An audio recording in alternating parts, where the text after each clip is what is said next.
14 अहादीस खुलफाए अरबा के फजीलत के बारे में इरशाद फरमाई गई हैं। लिहाजा जब हम अहादीस को उठाते हैं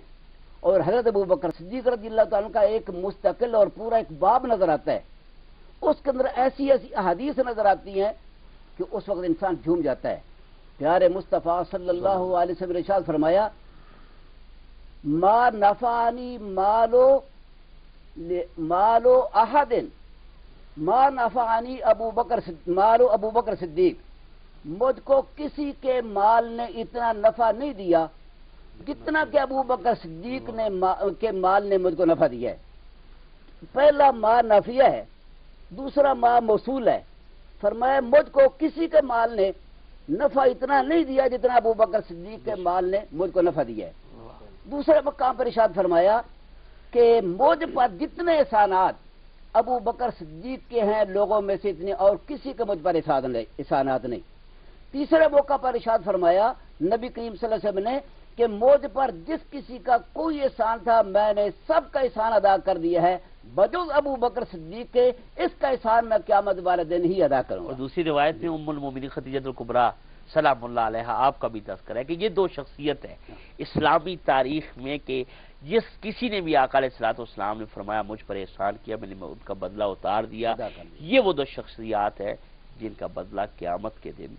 उनका रब उतारेगा। अल्लामा साहब बड़ी खूबसूरत गुफ्तगू कर रहे हैं। शाह साहब बैठे हैं, उनकी तरफ भी चलते हैं, चूंकि शुआरा ने भी शाह साहब अपने अपने रंग में सैयदना सिद्दीक़ अकबर रज़ी अल्लाह ताला अन्हु की बारगाह में खिराज अकीदत पेश की है। अगर सिर्फ आप नात पढ़ने वाले होते तो मैं आपसे ये सवाल न करता। खुशबख्ती ये हमारे नाज़रीन की भी और कि अल्लाह ताला ने आपको नात गोई की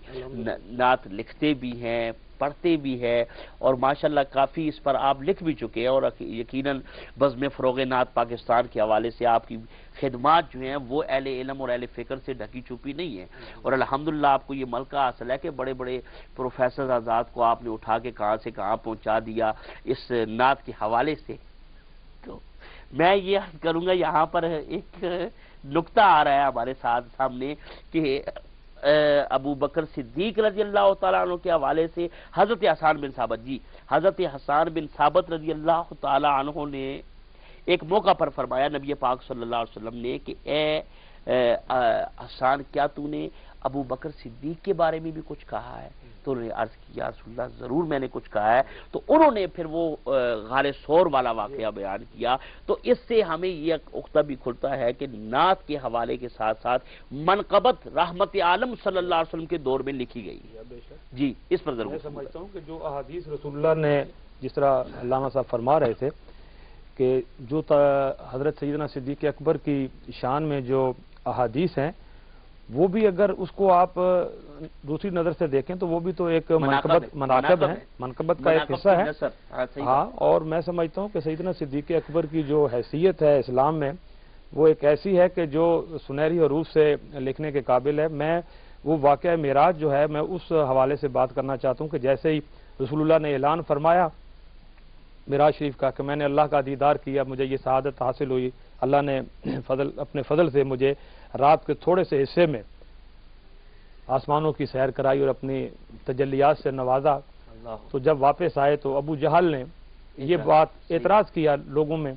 तो वो एतराज़ कर एक रात के छोटे से हिस्से में ये कैसे मुमकिन है। तो यही एतराज़ जब हज़रत सैयदना सिद्दीक़ अकबर के साथ उसने किया तो उन्होंने कहा कि क्या एक शख्स जो ये कहता है कि रात के एक मुख्तसर से हिस्से में मैंने आसमानों की सैर की और अल्लाह ताला के जलवे देखे, क्या ये मुमकिन है? तो सैयदना सिद्दीक़ अकबर ने कहा ये तो नहीं हो सकता, अक्ल नहीं मानती अगर कोई कहे, क्योंकि अगर कोई कहे उन्हें कहा तो फिर ये जो तुम्हें मालूम है कि ये बात किसने कही है?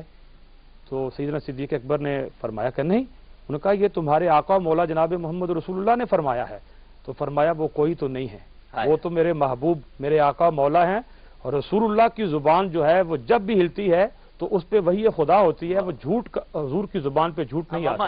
वमा यंतिकु अनिल हवा इन हुवा इल्ला वह्यु युहा। तो इस हवाले से मैं समझता हूँ कि सैयदना सिद्दीक़ अकबर की शान में जितना कुछ भी कहा जाए اتنا کام ہے۔ شاہ صاحب میں نے اس لیے معذرت کے ساتھ یہ مضمون چھیڑا اور اس کی طرف آیا چونکہ آپ خود نعت لکھتے ہیں، مناقب بڑی بڑی اچھی لکھی ہیں جی الحمدللہ، اللہ تعالیٰ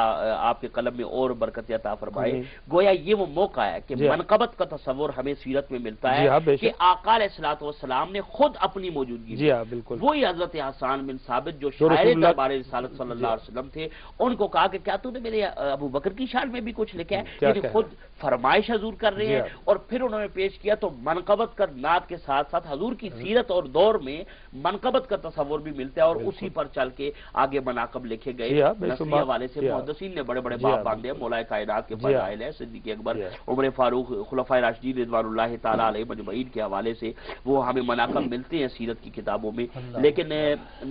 نظم کے انداز میں علامہ اقبال نے بڑی خوبصورت بات کی ہے۔ ایک جگہ لکھتے ہیں کہ الہی تڑپنے پھڑکنے کی توفیق دے، دل مرتضی